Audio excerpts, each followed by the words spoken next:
Meaning है? इसका meaning ये है कि सपोज कीजिए कि यहां पर कोई ए पर कोई स्टूडेंट है और उसे बी तक जाना है, और ए से बी तक में मैंने 3 पार्ट कर लिए, 1 2, बीच में 2 पार्ट करें, ठीक है। सो ए से यहां पर ये पी हो गया और ये क्यू मान लिया। क्लियर? अब ए से पी तक की जो डिस्टेंस है वो 5 मीटर है, पी से क्यू तक की 5 मीटर है, क्यू से बी तक की आपकी 5 मीटर है। ओके, ए से पी तक जाने में भी उसे क्या लगा, 1 आवर, पी से क्यू तक भी 1 आवर, और क्यू से बी तक भी 1 आवर। आप यहां पर देख सकते हैं कि यहां पर equal distance, equal time interval के अकॉर्डिंग पार्टिकल ट्रेवल कर रहा है। यहां पर भी equal distance particle equal time interval के अकॉर्डिंग ट्रेवल कर रहा है। यहां पर भी इक्वल डिस्टेंस कैसे कवर कर रहा है, वो इक्वल टाइम के according. So by the definition अभी जो हमने पढ़ी है, equal distances covers in equal interval of time. अगर इस तरह का मोशन होगा, अगर इस तरह का मोशन होगा तो वो मोशन हमारा कहलाएगा सिंपली यूनिफॉर्म मोशन। क्या कहलाएगा? Uniform motion. सेकेंड वन, अगर हम देखें कि non uniform motion, non uniform motion में क्या होगा कि अगर किसी पार्टिकल को यहां से ए से और बी तक जाना है, और ये बीच में आपके पी हो गया और ये क्यू हो गया, तो टाइम तो सबका 1 आवर है, 1 आवर, ये 1 आवर, बट ए से पी तक उसे जो डिस्टेंस है उसकी वो है 5 मीटर, पी से क्यू तक है 10 मीटर, और क्यू से बी तक है आपकी 5 मीटर। डिस्टेंसेस क्या है, बीच बीच में उसकी चेंज हो रही है। Okay, these are the unequal distances cover in equal interval of time. एक बार फिर से सुनिए, यूनिफॉर्म मोशन क्या होता है? यूनिफॉर्म मोशन होता है if it travel equal distances in equal interval of time, that is called uniform motion. But if it travel unequal distances in equal interval of time, so we have the non-uniform motion. In our daily life, all of the motions are usually non-uniform motion. All of the motions are usually non-uniform motion.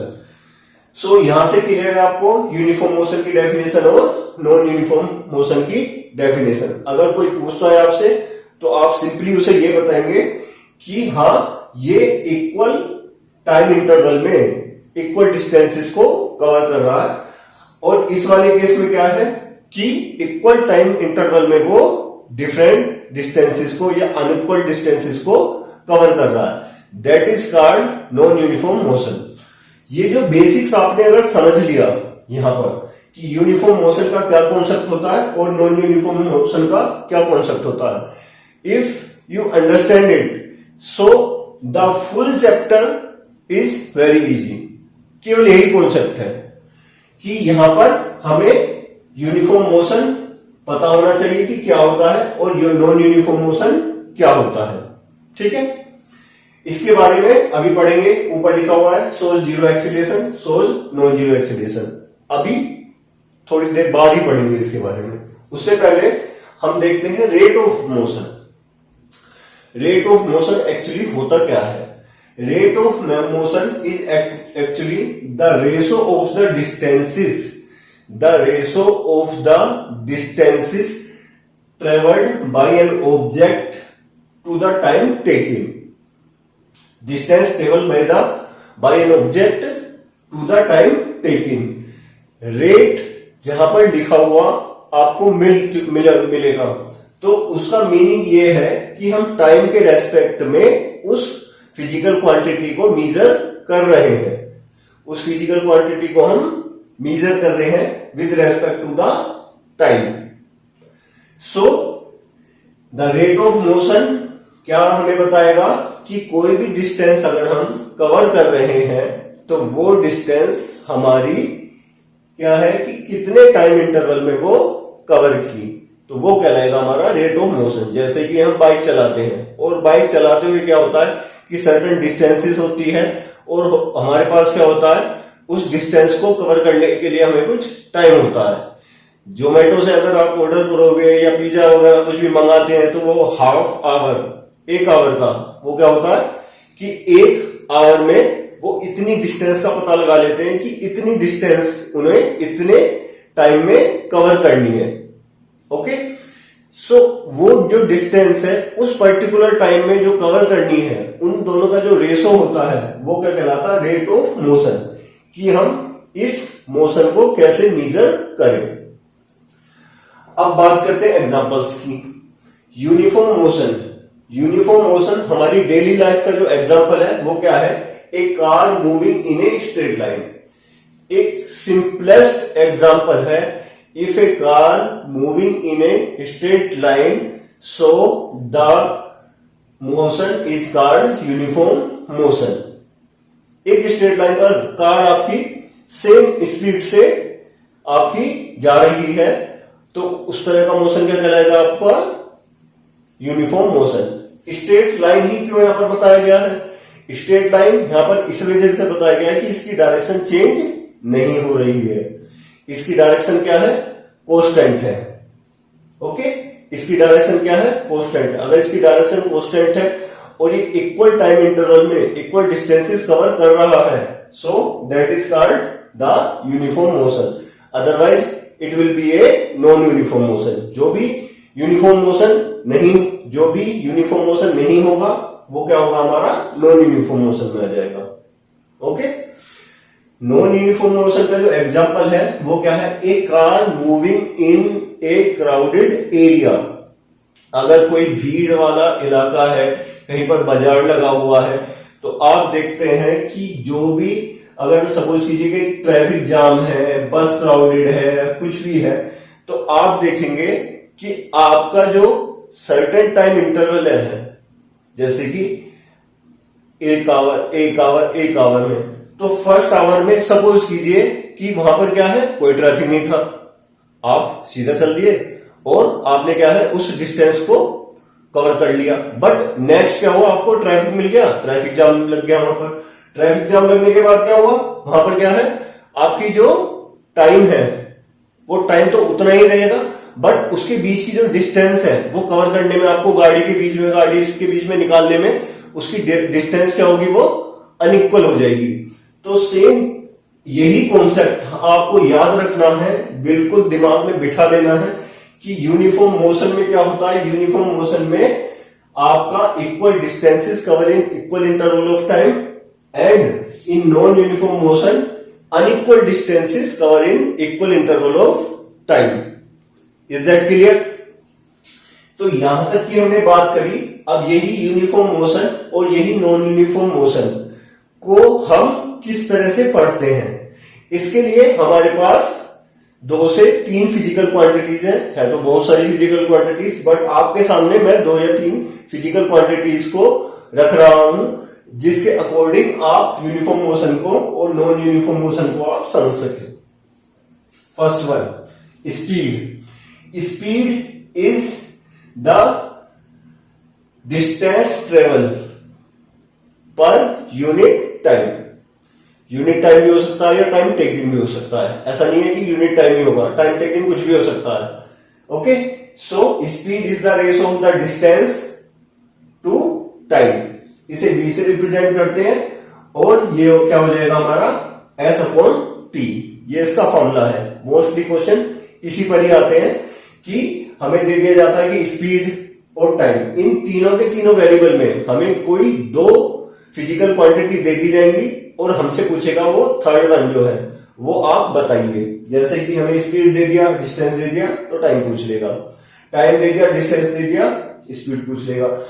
एक बात का यहां पर ध्यान रखना है, बिल्कुल ध्यान रखना है कि आप अगर कोई भी न्यूमेरिकल प्रॉब्लम सॉल्व कर रहे हैं तो सारी की सारी जितनी भी है ये क्वांटिटी, स्पीड, डिस्टेंस, टाइम, वो एक ही यूनिट सिस्टम में होनी चाहिए। या तो वो एमकेएस में होनी चाहिए, या वो एफपीएस में होनी चाहिए, या सीजीएस में होनी चाहिए। एक ही आपके पास एक ही यूनिट सिस्टम होना चाहिए। ऐसा नहीं है कि आप स्पीड को तो मीटर में यूज कर रहे हो, डिस्टेंस को आपने किसमें, आप स्पीड को तो सेंटीमीटर पर सेकंड में यूज कर रहे हो, डिस्टेंस को आप किसमें कर रहे हो, मीटर में यूज कर रहे हो, टाइम को आप आवर में यूज कर सकते हो, नहीं।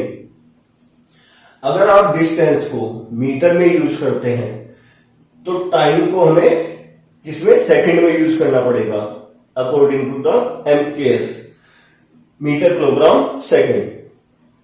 और स्पीड को किसमें मेजर करना पड़ेगा आपको, मीटर पर सेकंड में। तो न्यूमेरिकल सोल्व करते समय बच्चे इस तरह की गलतियां बहुत ज्यादा कर देते हैं कि वो उन्हें कंफ्यूज करने के लिए वहां पर दिया जाता है कि डिस्टेंस को वो क्या कर देगा, किलोमीटर में दे देगा, टाइम को किस में दे देगा, आवर में दे देगा या मिनट्स में दे देगा। तो आप उसे कन्वर्ट करना भूल जाते हैं और भूलने के बाद क्या होगा कि आपका जो आंसर है वो करेक्ट नहीं आएगा। सो speed is the distance upon time. जितनी उस ऑब्जेक्ट ने डिस्टेंस को कवर किया है, उस डिस्टेंस को कवर करने में उसे जितना टाइम उसने लिया है, उसे क्या बोलेंगे हम, उसकी स्पीड बोलेंगे। अब इसकी प्रॉपर्टीज क्या है, हमें पता है distance is a scalar quantity. Distance क्या है, डिस्टेंस क्या है, स्केलर क्वांटिटी है। और डिस्टेंस जो हमारी होती है वो ऑलवेज या तो पॉजिटिव हो सकती है या जीरो हो सकती है, पॉजिटिव हो सकती है या जीरो हो सकती है। सेम इसी बेसिस पे हम कह सकते हैं कि जो हमारी स्पीड है वो क्या है, या तो वो पॉजिटिव हो सकती है या वो जीरो हो सकती है। इस चीज का आप ध्यान रखें, अपनी नोटबुक में नोट कर ले, ये भी क्वेश्चंस बार बार पूछे जाते हैं। ये छोटी छोटी ट्रिक्स हैं जिससे हम अपने क्वेश्चंस को बहुत ही इजीली सोल्व कर सकते हैं। अगर बात करें कि इसके टाइप्स की बात करें तो सिंपली टाइप्स क्या है, uniform speed, non uniform speed. Uniform motion हमने पहले पढ़ लिया, नॉन यूनिफॉर्म मोशन हमने पहले पढ़ लिया। खाली क्या है इसमें, नॉन यूनिफॉर्म स्पीड बतानी है। तो यूनिफॉर्म स्पीड क्या होगी, यूनिफॉर्म स्पीड में क्या होगा, ये डिस्टेंस क्या होगी, ये इक्वल डिस्टेंस कवर करेगा किसमें, इक्वल इंटरवल ऑफ टाइम में, वो क्या हो जाएगा, यूनिफॉर्म स्पीड हो जाएगी। ठीक है, तो यूनिफॉर्म स्पीड हमने कवर की। नेक्स्ट क्या होगा, नॉन यूनिफॉर्म स्पीड। इसे हम यहां से देख लेते हैं। नॉन यूनिफॉर्म स्पीड क्या होगी कि नॉन यूनिफॉर्म स्पीड में क्या होगा कि जो डिस्टेंस होगी वो अनइक्वल होगी, और unequal distance cover in equal interval of time, that is called our non uniform speed. Next one क्या है, एवरेज स्पीड। नेक्स्ट वन क्या है, एवरेज स्पीड। ये बहुत बहुत बहुत इंपॉर्टेंट है।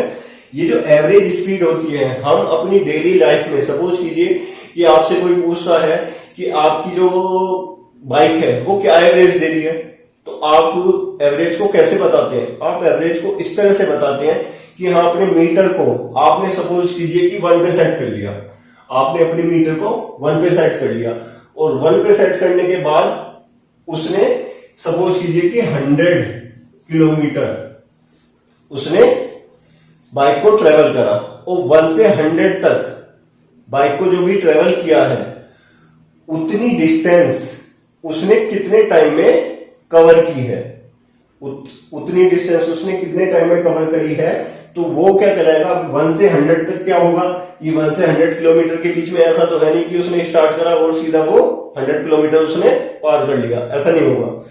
ये एक जनरल एग्जांपल है जो हमारी डेली लाइफ का है। एवरेज स्पीड को हमेशा हम अपनी डेली लाइफ में यूज करते हैं। अगर किसी बाइक के लिए अगर हम देखते हैं कि हाँ वो क्या एवरेज दे रही है, तो उसके लिए हम उसकी एवरेज स्पीड को ही नापते हैं, ओके, मेजर करते हैं। तो average speed is the total distance travelled. Total distance travelled, total distance travel कैसे होगा कि 1 से 20, 20 से 40, 40 से 60, 60 से 80, 80 से 100।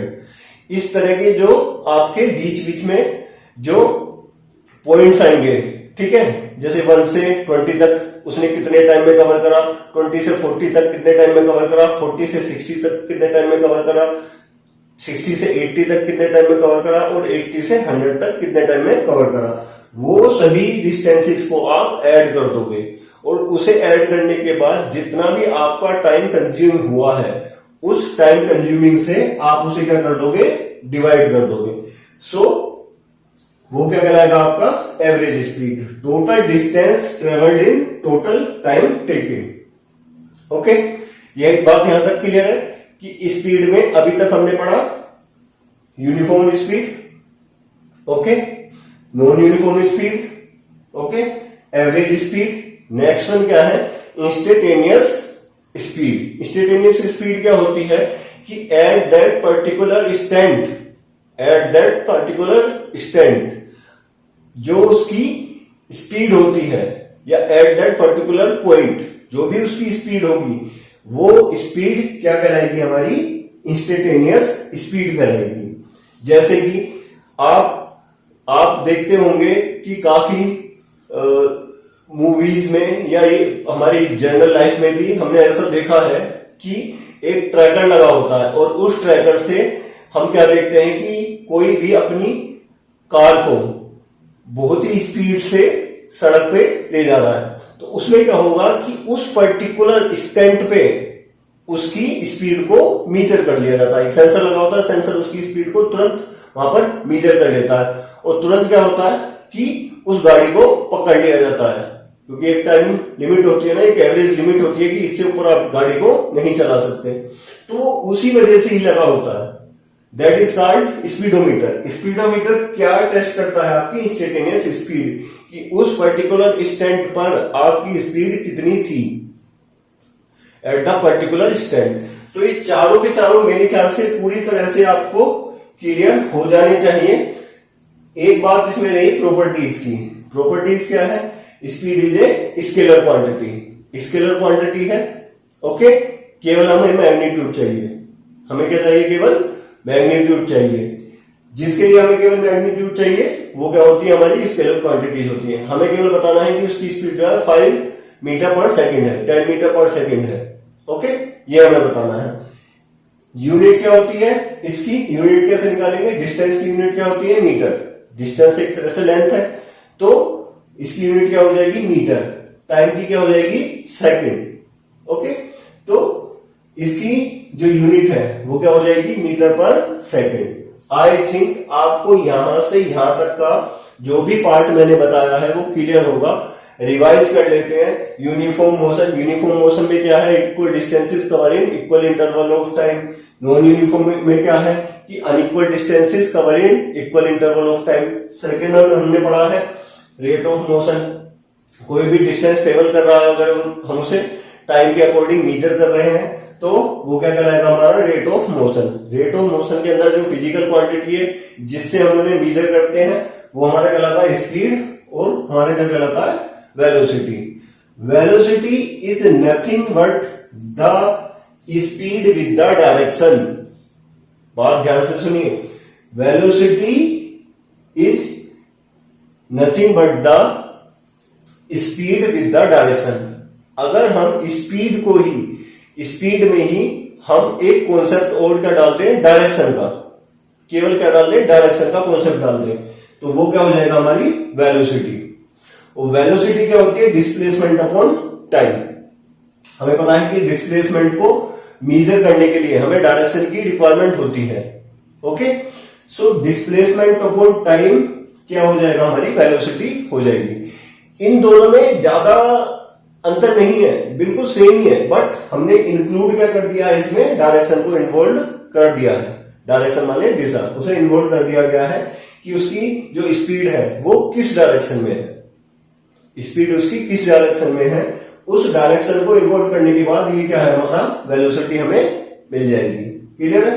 तो velocity is equal to displacement upon time. अब इसकी प्रॉपर्टीज पे आ जाते हैं कि जैसे डिस्प्लेसमेंट क्या होती है, एक वेक्टर क्वांटिटी होती है, सेम एज दैट ऑफ जो हमारी वेलोसिटी होगी वो भी एक वेक्टर क्वांटिटी होगी। नेक्स्ट वन क्या है, इसकी जो यूनिट होगी सेम हुई है, मीटर पर सेकंड होगी। डिस्प्लेसमेंट एक तरह की लेंथ है, और लेंथ को हम किस में मेजर करते हैं, हम मीटर में, और टाइम को भी किस में मेजर करते हैं, सेकंड में, तो मीटर पर सेकंड। ये हो जाएगी इसकी प्रॉपर्टीज। एक प्रॉपर्टी और है, मैंने आपको बताया है कि ये क्या है, स्पीड जो हमारी वो तो या तो पॉजिटिव हो सकती है, जीरो हो सकती है। इस बात का ध्यान रखिए, पॉजिटिव हो सकती है, जीरो हो सकती है, बट जो हमारी वेलोसिटी है वो पॉजिटिव भी हो सकती है, जीरो भी हो सकती है और नेगेटिव भी हो सकती है। वो क्या हो सकती है? नेगेटिव भी हो सकती है। This is only due to the direction. ये केवल और केवल किससे पॉसिबल है? डायरेक्शन से पॉसिबल है। डायरेक्शन के साथ हम इसे मेजर कर रहे हैं। अब सेम वही टाइप्स है इसमें। ओके, जैसे हमने 4 टाइप्स पढ़े इसमें वेलोसिटी में, अब वही सेम टाइप इसमें पढ़ लेते हैं। वेलोसिटी में पहला क्या? Uniform velocity. यूनिफॉर्म वेलोसिटी में क्या होगा कि डिस्टेंस को किससे रिप्लेस कर देंगे? हम डिस्प्लेसमेंट से रिप्लेस कर देंगे। डिस्प्लेसमेंट से क्यों रिप्लेस करेंगे? क्योंकि डिस्प्लेसमेंट क्या है? शॉर्टेस्ट डिस्टेंस है और उसमें हमें डायरेक्शन की रिक्वायरमेंट होती है। ओके, तो आपको बात समझ में आई कि uniform velocity is nothing but the uniform speed with the direction. ये क्या है? विद डायरेक्शन है। सेम इसी तरह से नॉन यूनिफॉर्म वेलोसिटी है। नॉन यूनिफॉर्म वेलोसिटी में भी क्या होगा? ये भी क्या है? Nothing but the object will cover unequal displacement in equal interval of time. Unequal displacement in equal interval of time. ठीक है, यूनिफॉर्म वेलोसिटी क्या होती है? आपकी एक कांस्टेंट क्वांटिटी होती है, कांस्टेंट हो गई है। ठीक है, और नॉन यूनिफॉर्म वेलोसिटी क्या होती है? वो क्या होती है? आपकी वेरिएबल। जितनी भी चीजें हम यूनिफॉर्म मोशन में पढ़ेंगे वो मोस्टली चीजें क्या होती है? कांस्टेंट होती है। बट नॉन यूनिफॉर्म मोशन में वो क्या होती है? वेरिएबल होती है। वो क्या होती है? वेरिएबल। तो बिल्कुल इन चीजों को ध्यान रखने वाली बात है और एक एक पॉइंट को आप अपनी बुक में, कॉपी में आप इसे मेंशन करते हुए चलें और लिखें, जिससे कि आपको एक भी कॉन्सेप्ट ऐसा ना हो कि आपका रह जाए। नेक्स्ट थिंग क्या है? What is average velocity? Average velocity same as that हमने स्पीड में पढ़ा था कि उसमें जितनी भी सारी डिस्टेंसेस हैं ए से बी तक, पार्टिकल ने जितने जितने पॉइंट पर जितनी जितनी डिस्टेंसेस कवर करी हैं और उस पर्टिकुलर डिस्टेंसेस पर वो कितने टाइम में कवर किया है, तो सारी की सारी जितने भी डिस्प्लेसमेंट है उसको हम ऐड कर लेंगे। ऐड करने के बाद क्या होगा? अपॉन में जितने भी टाइम थे उस टाइम को हम ऐड कर लेंगे, डिवाइड कर लेंगे और हमें क्या मिल जाएगा? यहां पर वी एवरेज। एवरेज वेलोसिटी हमें यहां पर मिल जाएगी। अब इसके बाद सेम एज क्या है? Instantaneous velocity. इंस्टेंटेनियस वेलोसिटी हमने इंस्टेंटेनियस स्पीड में क्या पढ़ा था कि एट ए पर्टिकुलर इंस्टेंट अगर हम किसी पार्टिकल की स्पीड को मेजर कर रहे हैं तो at the particular instant, same इसी तरह से क्या होगा कि यूनिफॉर्म वेलोसिटी भी क्या, ये इंस्टेंटेनियस वेलोसिटी भी क्या है? The velocity at a particular instant with direction. हमें यह बताना पड़ेगा कि उस पर्टिकुलर इंस्टेंट पे उसकी वेलोसिटी क्या है, उसके लिए हमें उसकी न्यूमेरिकल वैल्यू बतानी पड़ेगी और हमें क्या बताना पड़ेगा? वो किस डायरेक्शन में है ये भी बताना पड़ेगा।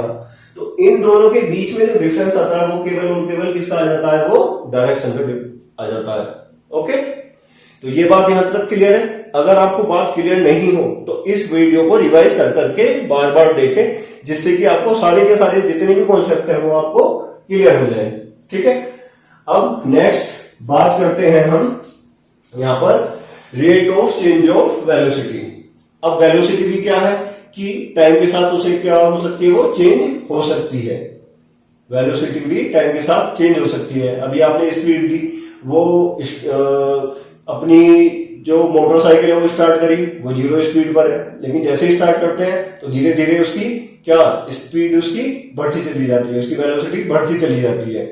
जैसे जैसे उसकी वेलोसिटी बढ़ती चली जाती है तो पहले कितनी थी? 0। पहले कितनी थी? 0। 0 से बढ़कर सपोज करो कि ये होगी 60 यहां पर मीटर पर सेकेंड, ये होगी।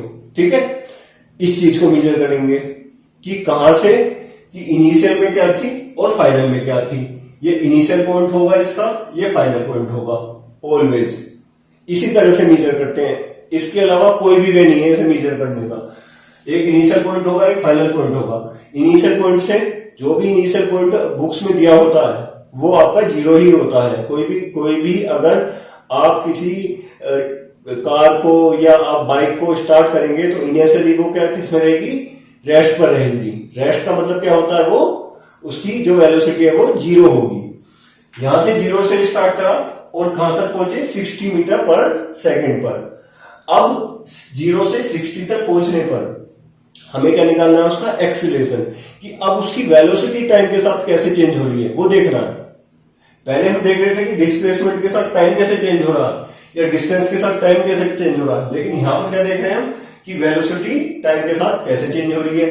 उसके लिए क्या करना है कि चेंज इन वेलोसिटी, जो भी चेंज इन वेलोसिटी है वो क्या होगी, final velocity minus initial velocity upon the time taking, कि यहां से ए से और बी तक उसने जाने में कितना टाइम लिया।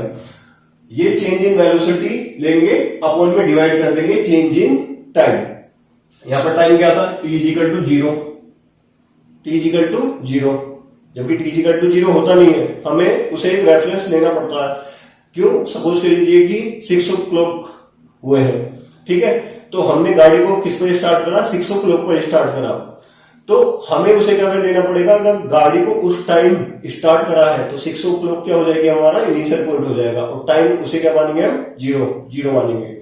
अदरवाइज जो टाइम है वो हमारा 0 कभी नहीं होता, इस चीज का ध्यान रखिए। तो उस पर्टिकुलर स्टैंड पे हमारा टाइम जो शो कर रहा है वो उस टाइम पर उसकी जो वेलोसिटी होगी वो इनिशियल वेलोसिटी होगी, और मोस्ट ऑफ द केस में ये क्या होता है, वो 0 होती है जब स्टार्टिंग वाला पॉइंट होता है, ठीक है। बीच में कुछ भी हो सकती है। 0 से स्टार्ट करा, 60 मीटर पर सेकंड तक हम पहुंचे। अब ये फाइनल इसकी वेलोसिटी होगी और ये इनिशियल वेलोसिटी होगी। Final velocity minus initial velocity upon ये क्या हो जाएगा, इसका टाइम, जो भी टाइम है वो क्या कहलाएगा, आपका एक्सीलरेशन कहलाएगा, ठीक है। और जिस तरीके से आपका जो वेलोसिटी है वो पॉजिटिव, 0 या नेगेटिव हो सकती है, उसी तरीके से क्या है कि आपका जो एक्सीलरेशन है वो भी क्या हो सकता है, पॉजिटिव भी हो सकता है, नेगेटिव भी हो सकता है, 0 भी हो सकता है। अब इस चीज को थोड़ा सा हम समझ लेते हैं, ठीक है, कि इसमें कंफ्यूजन क्या है, कि पॉजिटिव हो सकता है, 0 हो सकता है, नेगेटिव हो सकता है। देखिए सपोज कीजिए आपने 0 से स्टार्ट करा और 0 से उसकी स्पीड को हम बढ़ाते बढ़ाते बढ़ाते बढ़ाते बढ़ाते हुए जा रहे हैं, ठीक है, तो फाइनल स्पीड क्या होगी, हमेशा ज्यादा होगी। फाइनल स्पीड क्या होगी, हमेशा ज्यादा होगी। इनिशियल स्पीड हमेशा कम होगी जहां से हम स्टार्ट किया, ठीक है। तो फाइनल स्पीड सपोज करो ये 10 मीटर पर सेकेंड है, माइनस 0 मीटर पर सेकेंड, तो 10 में से 0 को माइनस करा, सही है। और टाइम क्या है, सपोज करो कि ये आपका 1 मिनट है या 60 सेकेंड है, ठीक है। तो फाइनल में से इनिशियल को अगर आप यहां पर माइनस कर रहे हो तो साइन किसका आएगा, पॉजिटिव साइन आएगा। ये पॉजिटिव साइन ही क्या कहलाता है, आपका पॉजिटिव एक्सीलरेशन कहलाता है, ओके। अब बात करते हैं नेगेटिव एक्सीलरेशन की। सपोज कीजिए कि अब इस 60 पर आकर आपको लगा कि अब जहां पर आपका डेस्टिनेशन पॉइंट था वो आ गया है, अब आप ब्रेक लगाना शुरू करोगे। जैसे जैसे आप ब्रेक लगाना शुरू करोगे इसकी जो वेलोसिटी है वो कम होती चली जाएगी। वेलोसिटी कम होती जाएगी, 50 होगी, 40 होगी, 30 होगी, 20 होगी, 10 होगी, 5 होगी, 0 हो जाएगी। तो वेलोसिटी क्या कर रही है, हमारी डिक्रीज हो रही है। अब इस केस में क्या होगा कि जो हमारे पास इसकी फाइनल वेलोसिटी होगी वो फाइनल वेलोसिटी क्या होगी, वो फाइनल वेलोसिटी हमारी होगी 0 और माइनस ये क्या है 60 अपॉन ये मान लो 60 सेकेंड, ठीक है, क्लियर है। अब 0 से माइनस 60 को अगर माइनस करोगे तो साइन किसका आएगा, माइनस का साइन आएगा। और ये जो माइनस का साइन है यही दिखाता है उसकी आपको नेगेटिव एक्सीलरेशन। नेगेटिव एक्सीलरेशन के लिए एक अदर वर्ड है, उसे बोलते हैं retardation. Retardation is like negative acceleration, okay. So अब बात करते हैं, ये हमारा पॉजिटिव एक्सीलरेशन हो गया, नेगेटिव एक्सीलरेशन हो गया। अब बात किसकी करते हैं हम, जीरो एक्सीलरेशन की। सपोज कीजिए कि यहां से कोई पॉइंट है ए से और बी तक, ए से और बी तक, यहां पर वो उसने जो भी वेलोसिटी है उसकी ए से बी तक 20 मीटर पर सेकेंड ही रही, वो चेंज नहीं हुई, no change in the velocity. अगर वेलोसिटी में कोई चेंज ही नहीं है तो फाइनल वेलोसिटी भी क्या होगी उसकी 20 मीटर पर सेकेंड। इनिशियल वेलोसिटी भी क्या होगी उसकी 20 मीटर पर सेकेंड। 20 से 20 को आप माइनस कर लो, 20 से 20 को आपने माइनस करा, कितना आया 0, यहां से 0 आ गया, ठीक है। बात करते हैं हम इसके जो फॉर्मूले की। फॉर्मूला क्या होता है इसका, यहाँ पे छुपा हुआ है ये a is equal to b minus u upon t, final velocity minus initial velocity upon time. यहां तक क्लियर है। अब ये क्या है, पॉजिटिव हो सकती है, जीरो हो सकती है, नेगेटिव हो सकती है, हमें पता चल गया। अब इसकी एक और प्रॉपर्टी को ध्यान में रख लेते हैं, क्या है कि ये एक वेक्टर क्वांटिटी होती है। क्या होती है, एक वेक्टर क्वांटिटी। अगर हमें बताना है कि एक्सीलरेशन किसी पार्टिकल का 5 मीटर पर सेकंड स्क्वायर है, मीटर पर सेकंड स्क्वायर का मतलब क्या है, इसकी जो यूनिट होगी वो मीटर पर सेकंड स्क्वायर होगी। इसे भी अगर निकालना चाहो तो निकाल सकते हो। वेलोसिटी क्या हो जाएगी, मीटर पर सेकंड अपॉन में सेकंड, तो ये क्या हो जाएगा आपका मीटर पर सेकंड स्क्वायर हो जाएगा ये। तो इस तरह से हम इसकी यूनिट निकाल सकते हैं। तो जो भी हमारे पास इसका एक्सीलरेशन है वो कितना है, सपोज कीजिए कि 5 मीटर पर सेकंड स्क्वायर है, तो ये जो भी एक्सीलरेशन होगा हमारा, वो एक्सीलरेशन हम मेजर कर लेंगे। ठीक है। अब नेक्स्ट वन आते हैं कि यूनिफॉर्म एक्सीलरेशन क्या होता है और नॉन यूनिफॉर्म एक्सीलरेशन क्या होता है। किसी भी ऑब्जेक्ट को मोशन करते हुए उसकी जो वेलोसिटी है वो इंक्रीज भी होती है और डिक्रीज भी होती है। ओके, इंक्रीज भी हो सकती है, डिक्रीज भी हो सकती है। अब ये यूनिफॉर्म वर्ड आ गया यहां पर, तो यूनिफॉर्म वर्ड में जो अपर वाला पार्ट है, final velocity minus initial velocity या चेंज इन वेलोसिटी, अगर इस पार्ट को ले चेंज इन वेलोसिटी, तो ये चेंज इन वेलोसिटी क्या होगी, इक्वल होगी। क्या होगी, इक्वल होगी, क्योंकि यूनिफॉर्म वाले में हमने देखा ये अपर वाला पार्ट क्या है, ये इक्वल ही रहता है यूनिफॉर्म वाले में। ठीक है, तो इक्वल ही रहता है। तो अगर ये वेलोसिटी इंक्रीज और decrease by equal amount in equal interval of time, by equal interval of time, या तो ये बढ़ रही है या घट रही है, बट ये क्या है आपकी इक्वल अमाउंट में बढ़िया घट रही है। ओके, इक्वल अमाउंट में बढ़िया घट रही है, इंक्रीज या डिक्रीज हो रही है। तो इस केस में क्या होगा कि वो हमारा जो मोशन होगा वो यूनिफॉर्म मोशन होगा। इसका जो एग्जांपल है वो आपका मान सकते हैं फ्री फॉल है। इसका जो एग्जांपल है फ्री फॉल है। अगर कोई भी ऑब्जेक्ट को हम इस तरह से ड्रॉप कर देते हैं, हाथ से छोड़ देते हैं, तो छोड़ने के बाद क्या होता है कि उसकी जो वेलोसिटी है या तो कम होगी या वो ज्यादा होगी। तो वो कम या ज्यादा वेलोसिटी जो होगी वो क्या होगी, हमारी इक्वल अमाउंट में होगी। इक्वल अमाउंट में क्यों होगी, क्योंकि उस पर ग्रेविटेशनल जो आपका एक्सीलरेशन है 9.8 मीटर पर सेकंड स्क्वायर वर्क करता है, और वो उस स्टैंड पर जहां से वो छोड़ते हैं और नीचे तक, वहां तक वो कांस्टेंट रहता है। वो क्या है, एक्सीलरेशन हमारा कांस्टेंट रहता है। ठीक है, तो यूनिफॉर्म एक्सीलरेशन का जो एक एग्जांपल है वो है हमारा फ्री फॉल। नेक्स्ट वन क्या है आपका, non uniform acceleration. Non uniform acceleration में सेम वही थिंग है कि इसकी जो वेलोसिटी में जो चेंज है वो अनइक्वल होगा। वो क्या होगा, अनइक्वल होगा। जैसे कि क्या हुआ, आप किसी रास्ते पर जा रहे हो, आपने क्या देखा कि आप गाड़ी में बैठे हो, गाड़ी आप चला रहे हो, चलाते चलाते क्या हुआ, वहां पर भीड़ आ गई। भीड़ आने के बाद क्या हुआ कि अब या तो उसकी स्पीड ज्यादा हो रही है, जो उसकी वेलोसिटी है ज्यादा हो रही है या कम हो रही है, तो वो एक क्या होगा, अनइक्वल अमाउंट होगा। वो अमाउंट क्या होगा, अनइक्वल अमाउंट होगा किसका, वेलोसिटी का। तो वो अनइक्वल अमाउंट को अगर हम टाइम से डिवाइड कर दें तो हमें क्या मिल जाएगा, हमारा नॉन यूनिफॉर्म एक्सीलरेशन। तो ये सारी की सारी बातें जो मैंने आपको इस लेक्चर में बताई हैं वो टोटली डिपेंड करती है यूनिफॉर्म मोशन में और नॉन यूनिफॉर्म मोशन में, यूनिफॉर्म मोशन में और नॉन यूनिफॉर्म मोशन में। तो इस सारी वीडियो को, इस वीडियो में जितना भी कंटेंट है उसे आप अपनी बुक में नोट डाउन कीजिए। इसे आप वीडियो को फर्दर किसी स्टूडेंट की हेल्प के लिए आप इसे लाइक भी कर सकते हैं, शेयर भी कर सकते हैं। और वीडियो को आप शुरू से लास्ट तक देखते हुए एक कॉपी और पेन लेकर जितनी भी इसकी डेफिनेशन है या फॉर्मूले हैं आप उसको कवर करते हुए चलिए। ठीक है, ओके, आज के लेक्चर के लिए इतना ही। Thank you so much, thank you.